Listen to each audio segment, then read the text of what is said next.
kontennya itu memadukan antara IPA dan bahasa Indonesia.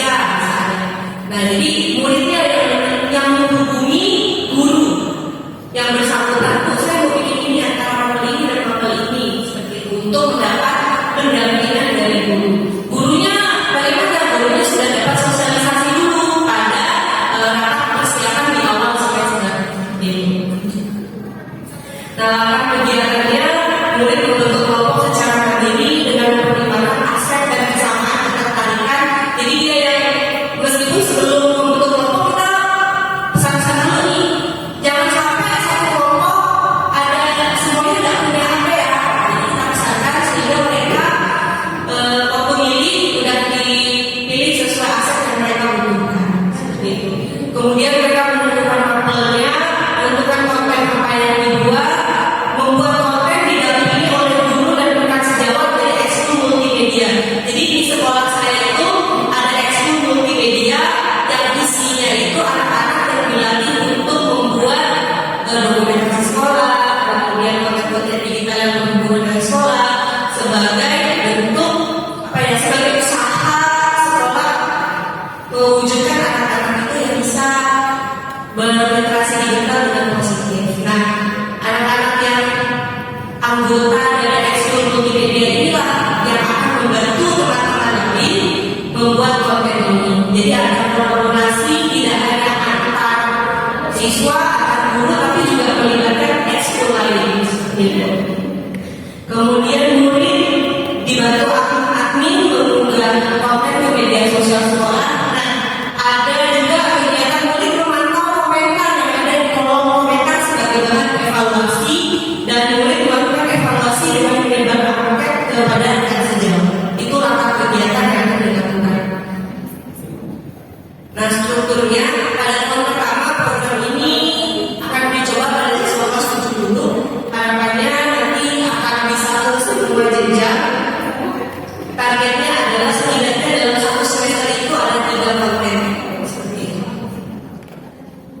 Mitranya tentu saja kepala sekolah sebagai penanggung jawab utama, kemudian murid sebagai pelaku utamanya, orang tua murid sebagai penyedia fasilitas anak baik secara pendukung secara moral maupun materi, kemudian guru kelas 7 karena targetnya tahun ini kelas 7 dulu, kemudian pembimbing ekskul multimedianya akan mendampingi murid dalam mengunggah konten ke media sosial. Jadi tidak akan screening dulu.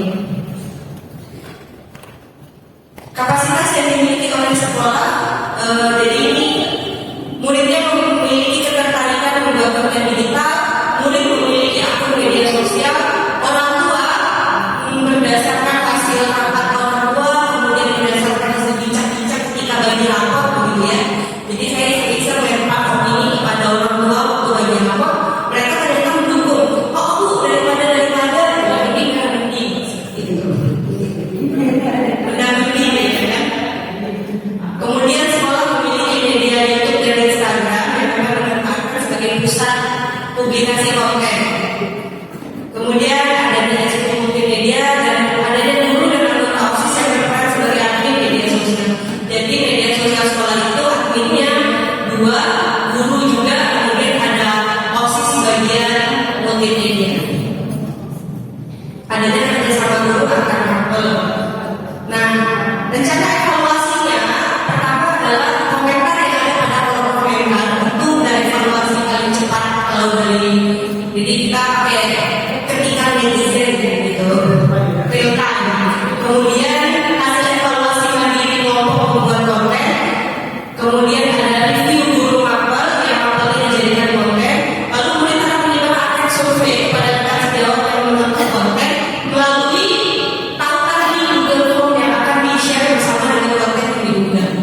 Gitu. Jadi kalau di YouTube di deskripsinya dikasih link, di situ di Google Form-nya itu ada nama kelas seperti itu. Nah, untuk pemanfaatan Google Form-nya ini selanjutnya masih dipikirkan. Tantangannya tentu saja karena ini menggunakan ada banyak faktor. Pertama yang keterbatasan keterampilan murid untuk menggunakan aplikasi pengolah video. Oleh karena itu akan diadakan pendampingan mengolah konten oleh guru pendamping dan murid-murid lain yang lebih berkapabilitas gitu.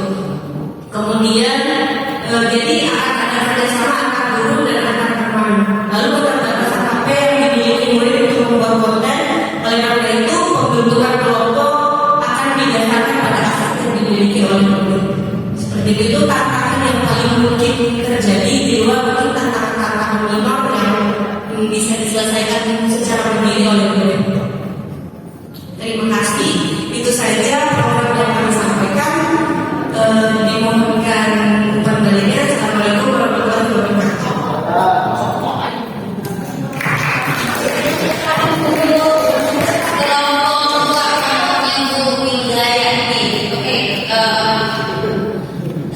Ania Ani. Gimana sih?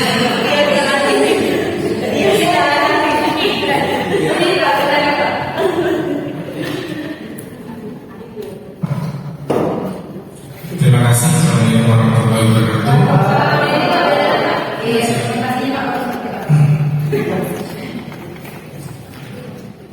Ini sebenarnya saya kaget juga karena tadi membagi tugasnya nih dan takdirnya. Tapi dalam paham saya jujur, sebenarnya saya ingin juga ini karena sini satu akumulator juga komisi ketiga masuknya. Kebetulan saya dulu, dan kami tidak rumah kan, alamatnya saja. Jadi tadi programnya bagus. Memang saya ingin bertanya berkaitan dengan program ini apakah dilaksanakan setiap hari, apakah seminggu sekali, apakah mungkin per semester atau bagaimana? Karena kalau secara resiko, kebetulan kalau sekolah kami di Sekolah 17 memang kami tidak mengizinkan siswa mereka. Karena setelah beberapa kejadian termasuk hal-hal yang sangat luar biasa dan memutuskan tidak siswa tidak digunakan untuk membawa handphone. Kalau perlu nekat membawa, hilang tidak akan ada yang mencari. Itu sudah kesepakatan. Karena memang banyak faktor negatifnya yang telah terjadi. Nah, jadi kalau yang disampaikan program ini memang dampaknya baik, jadi kekinian. Namun apakah ada antisipasi? Misalnya handphone hanya digunakan pada saat kita buat konten saja. Apabila misalnya di luar selesai pembuatan konten, handphone itu apa? Misalnya dititipkan ke dalam kelas atau dititipkan ke ruang guru atau apa? Misalnya seperti itu. Apakah tidak seperti itu atau siswa mungkin memang diberikan kebebasan sepanjang hari memegang handphone tersebut?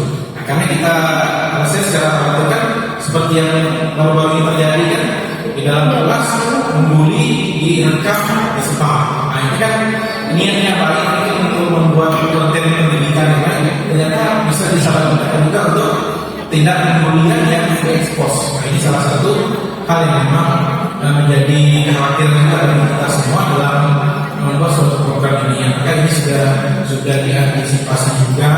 Memang ini baik, memang perlu juga antisipasi dan hal-hal seperti itu. Artinya boleh buat konten, setelah buat konten handphonenya digunakan oleh wali kelasnya, tidak digunakan untuk macam-macam apapun. Tiba-tiba setelah konten handphonenya masih ada, guru jelaskan ini. Ada sering kami nampak seperti itu. Ada yang nampak nggak saya? Iya benar. Ya ada nilai kami yang tahu ada bisa berbalas sekolah. Nah ini yang kadang-kadang gurunya mungkin sedang capek, tiba-tiba mungkin ngantuk dia nilainya kepala guru nama.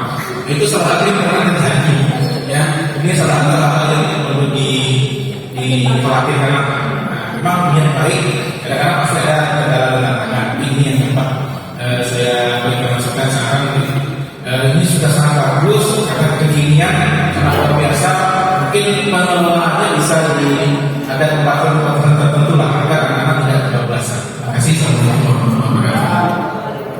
Terima kasih Pak Ali. Bagaimana Ibu? Lima suara KPK. 1, 2, 3, 4, 5. Terima kasih Kak Ali.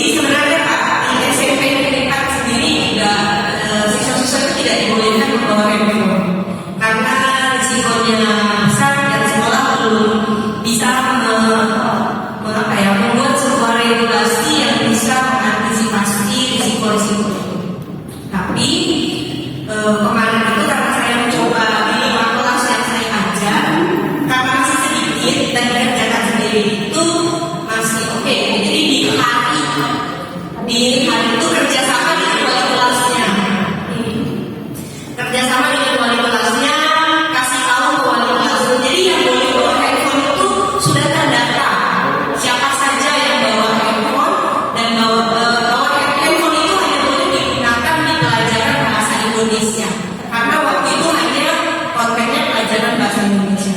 Nah itu pun dengan banyak kesepakatan gitu. Kenapa harus bawa hari ini, mau bikin apa hari ini? Bisa nggak kalau misalnya tidak dibuat di kelas di jam pelajaran? Karena kan membuat konten bukan berarti merekam apa yang saya jelaskan seperti itu. Misal kebetulan kalau yang ini yang anak itu mereka bikin konten teks prosedur itu kebetulan di kelas, jadi diawasi dengan baik. Tapi ada juga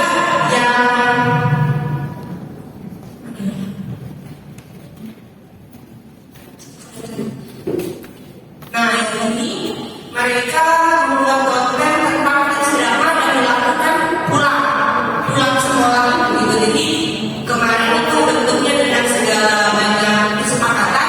Nah untuk tahun depan yang pertama akan dilakukan itu yaitu tadi membuat data siapa yang boleh, cuma dia yang boleh doang, yang lain nggak boleh.